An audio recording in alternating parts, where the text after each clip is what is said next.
Okay welcome दोस्तों, मैं अमोल कासार आपका स्वागत करता हूं। आज का जो सेशन है बहुत ही इंपॉर्टेंट है और करीब करीब 4 मार्क्स का ये क्वेश्चन आपके एग्जाम में आने वाला है। क्या क्वेश्चन है सर? तो पहले तो देख लो, identify and explain the concept from the given illustrations. दोस्तों अब ये जो क्वेश्चन है ना, बहुत सारे बच्चों को पूरे महाराष्ट्र में दिक्कत दिए जा रहा है, भले वो मराठी मीडियम हो या फिर इंग्लिश मीडियम का बच्चा हो। क्यों सर? क्योंकि यहां पे ऐसे नहीं बताया ना कि भाई what are the types of utility, बच्चा लिख देगा। क्योंकि जो लर्न किया है, समझा है, मैंने रटा है, 4 बातें हैं, लिख दो भाई, टाइप्स पूछा है। यहां पे आपको पहले यह समझना पड़ेगा एग्जाम में कि कौन से चैप्टर में से वो चीज पूछी गई है। और 80 में से 4 मार्क्स का क्वेश्चन, मतलब 2 मार्क्स ईच, ये बहुत ही जरूरी है आपके लिए कि उसको सही तरीके से लिखो।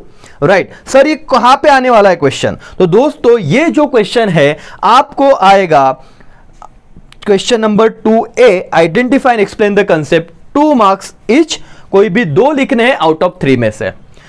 जैसे ही आप पहला क्वेश्चन सॉल्व कर दोगे ऑब्जेक्टिव्स का, बच्चों को पैनिक सिचुएशन नहीं हो जाना चाहिए 2A में आके।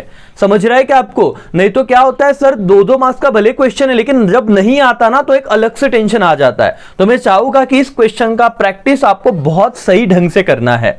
राइट, इतनी बातें क्लियर है। दूसरा इंपॉर्टेंट सवाल, सर 2 मार्क्स के लिए कितने पॉइंट लिखे? तो मेरे भाइयों और मेरी बहनों, बहुत बार बहुत सारे क्लासेस में कहा जाता है कि 1 मार्क्स के लिए 2 पॉइंट लिखो। आई अग्री, लिखने चाहिए, वो कुछ गलत नहीं बता रहे हैं। लेकिन जब इकोनॉमिक्स जैसे सब्जेक्ट की बात आती है, आप लोग, ये कंसेप्चुअल पेपर है, रादर बता दें कि ये कंसेप्ट बेस्ड पेपर है, कि आप खुद से अगर एक किसी आंसर के 2 ही पॉइंट बनेंगे तो आप 2 पॉइंट क्या बनाओगे? और अगर फेंकने जाओगे, स्टार्टिंग में कुछ अपने हिसाब से बना के आया तो चेकर बोलेगा ये फेंक रहा है, तो वहां पे हो सकता है कि चांसेस से मार्क्स कम हो जाए। जितना आप आंसर रीजनेबल है, जो सही है, 2 पॉइंट है बाबा, 3 हो रहे तो उतना रिकॉर्ड स्टॉप कर दो। हमको एक्यूरेसी पे ध्यान देना है, हमको क्वालिटी पे ध्यान देना है रादर देन क्वांटिटी। इतनी बात समझी? Yes sir. मुद्दे पे आते हैं। 2 मार्क्स का सवाल है, 2 से 3 ये पॉइंट आपको लिखने और आइडेंटिफाई द कंसेप्ट में जब आप कंसेप्ट आइडेंटिफाई करते हो तो 1 मार्क्स वहीं पे हो जाता है। तो ठीक है दोस्तों, और एक्सप्लेनेशन का 1 मार्क रहेगा। तो अब मैं आपके सामने वो क्वेश्चन लेके आ रहा हूं। सबका ध्यान होना चाहिए, पूरा 100% कंसंट्रेशन होना चाहिए। पेन पेंसिल, बोलते ना कि नोटबुक पेंसिल लेके बैठो, टेक्स्ट बुक लेके बैठो।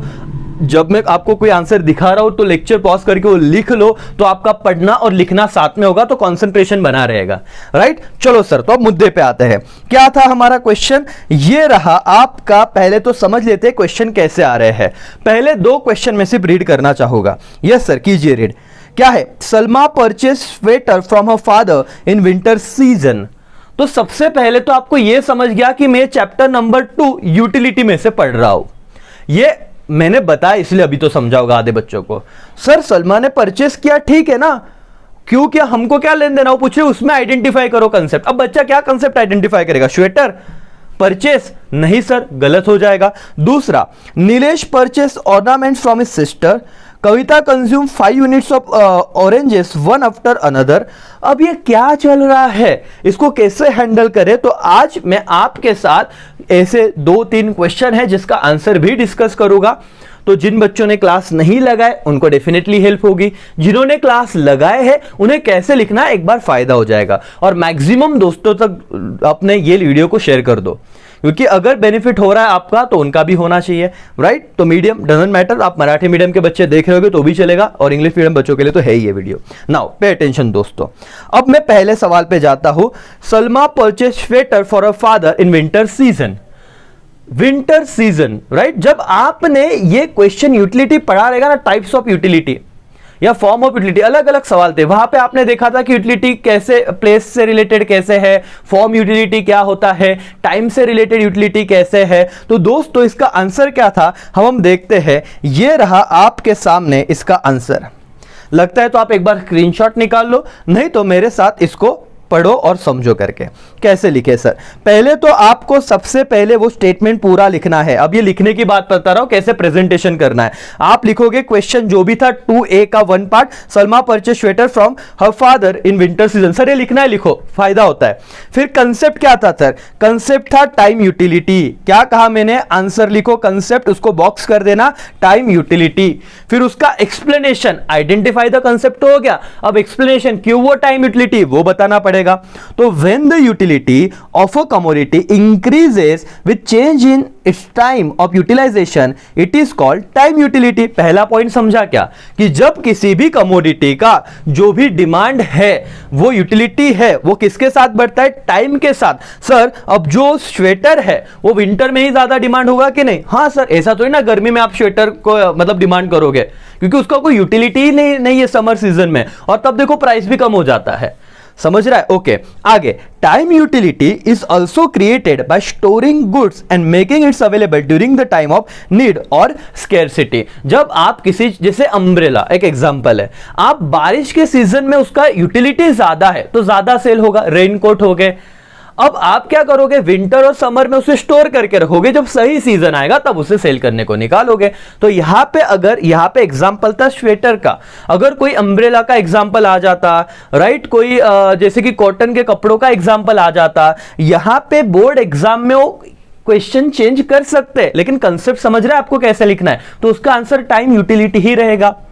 समझ में आ गया? यस सर, पहला पॉइंट आपने एक्सप्लेन किया। दूसरे पॉइंट की तरफ कैसे उसको खत्म करना है। Hence, this illustration related to the concept of which utility? Time utility. In this illustration, Salma purchased sweater for her father at the time when it was needed, that is winter season. क्योंकि जब जरूरत थी तब सलमा ने वो चीज purchase किया, इसीलिए इसको हम टाइम यूटिलिटी कहेंगे। समझा दोस्तों? और 2 मार्क्स मिलेंगे ही मिलेंगे, क्योंकि क्या चेक किया? कंसेप्ट चेक किया। अच्छा सर, इसमें हम क्या एक्स्ट्रा लिख सकते थे? अगर आपको कुछ लिखना ही है, एक पॉइंट ऐड ही करना है, तो बाद में डेफिनेशन या मीनिंग लिख देना, यूटिलिटी क्या होता है। आपने इतना नॉलेज लेके ही रखा है और आपको टाइप्स भी पता है, वो भी लिख देना बाद में एक चार्ट बना के। लेकिन मेन मुद्दे की बात पहले लिखना, बाद में आपका एक्स्ट्रा ज्ञान बाद में दिया तो भी चलेगा, राइट। चेकर को इतना आंसर मिल गया, वो सेटिस्फाइड हो गया। समझा? तो 2 मार्क्स का टेंशन अब आपको नहीं रहेगा। ये क्वेश्चन बहुत ही अच्छे से आपको करने हैं करके। चलो सर, पहला तो हो गया, लिख भी लेना अभी ये, और हाँ कंपलसरी लिखना है, और लिखोगे तो ही मतलब होगा लेक्चर का। Now, Nilesh purchase ornament from his sister. Sir क्या है ये? तो उसने परचेस किया नीलेश ने, अब इसको कैसे हम समझे करके। ये देखो कंसेप्ट क्या है सर?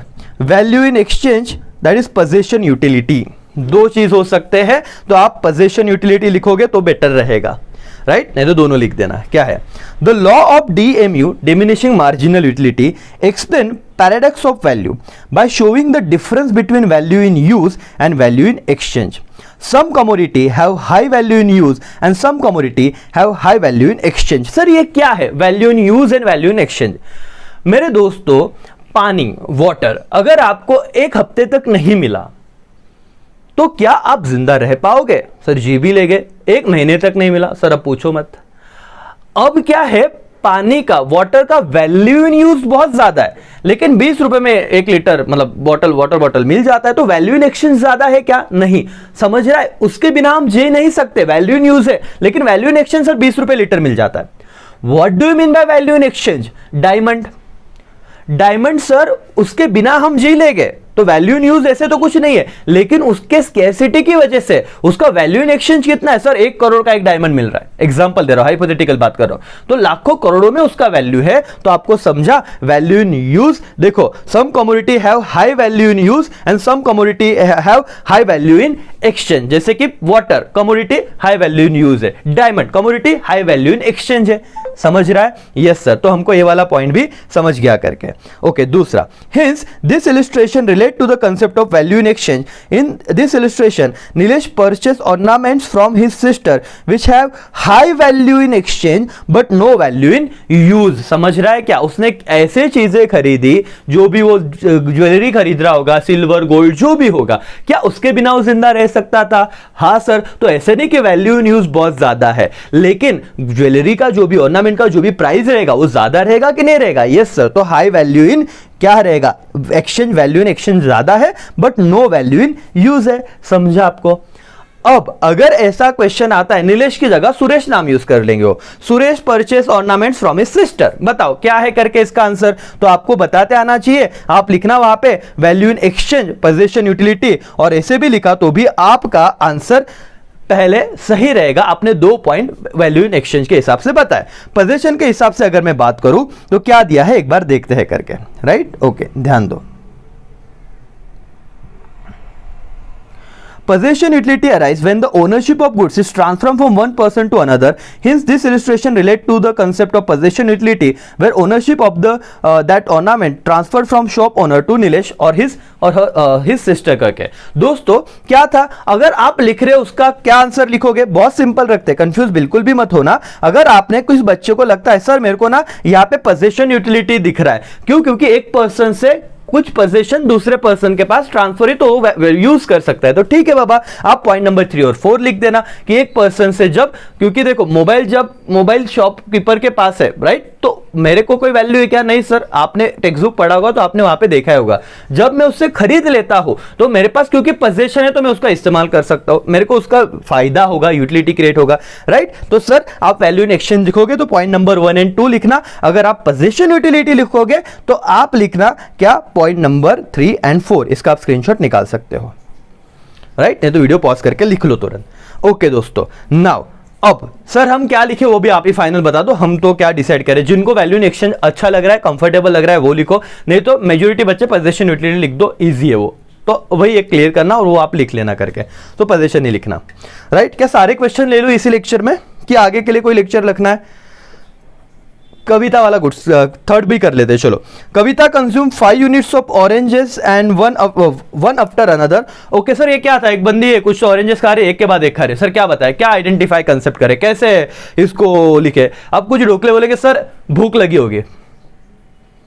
अब बेटा इसे मजाक करके आए, चेकर और ज्यादा बड़ा मजाक करेगा तुम्हारे साथ ना, 0 दे देगा। तो एकदम सीरियसली इस चीजों को समझना है। कविता कंज्यूम 5 यूनिट्स, पहले तो क्वेश्चन पूरा लिखो, राइट? क्वेश्चन 2 में आने वाला है सर, कहां पे? क्वेश्चन 2A आपने लिखा, उसमें 1 रहेगा, right? Kavita consume 5 units of oranges one after the another. लिखे क्या सर? कंसेप्ट पूरा बॉक्स में लिखना। Identify the concept. कंसेप्ट क्या है? कंटिन्यूटी। अब कंटिन्यूटी क्या है? पहले तो यह समझना चाहिए कि तेरे को क्वेश्चन कहां से आया? तुमको एक क्वेश्चन आया है यूटिलिटी से।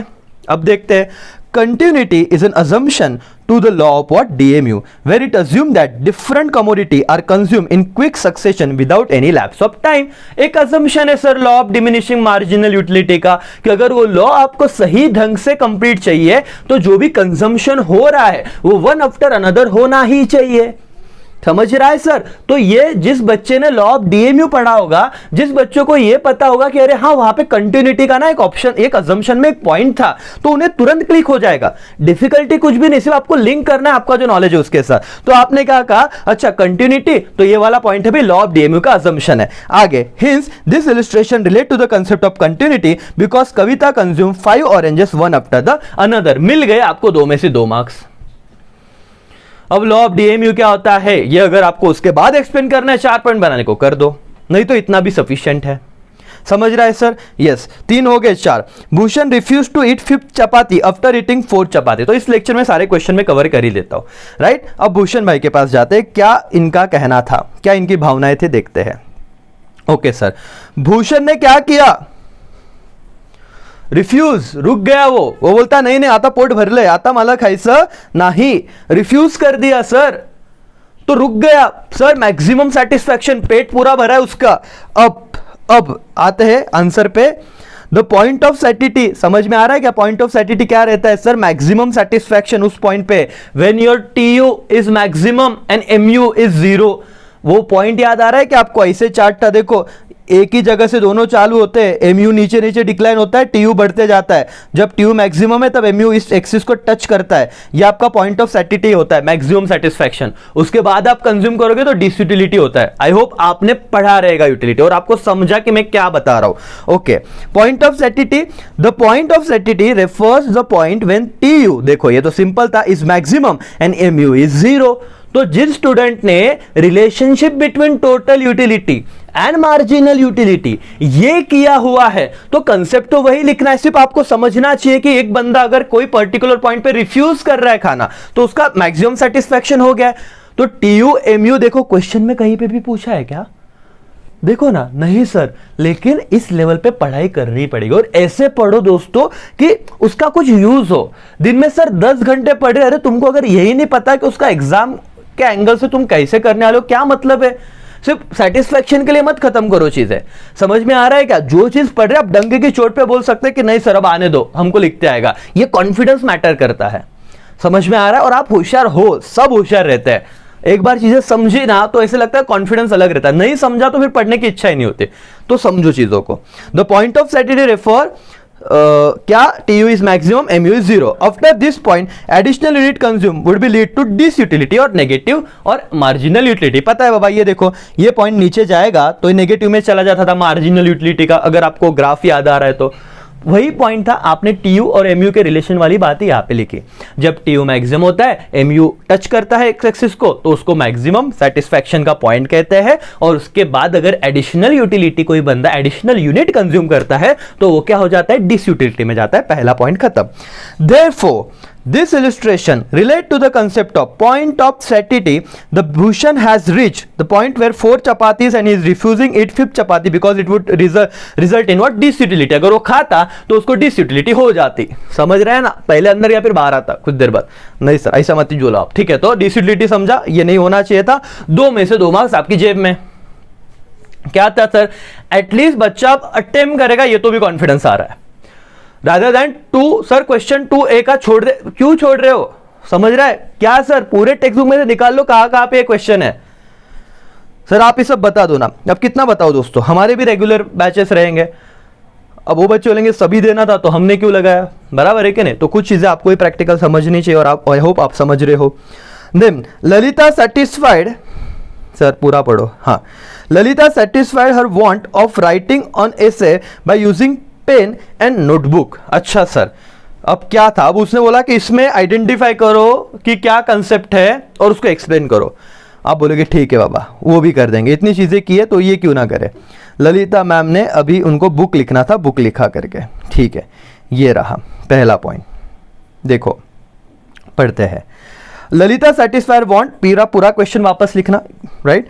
कंसेप्ट क्या है सर? कंसेप्ट यूटिलिटी है, सेटिस्फाइड हर वांट। समझ में आ रहा है? Yes sir. आगे, utility refers to the want satisfying power of a community. हर बच्चे को ये चीज आनी चाहिए, मतलब आनी ही चाहिए।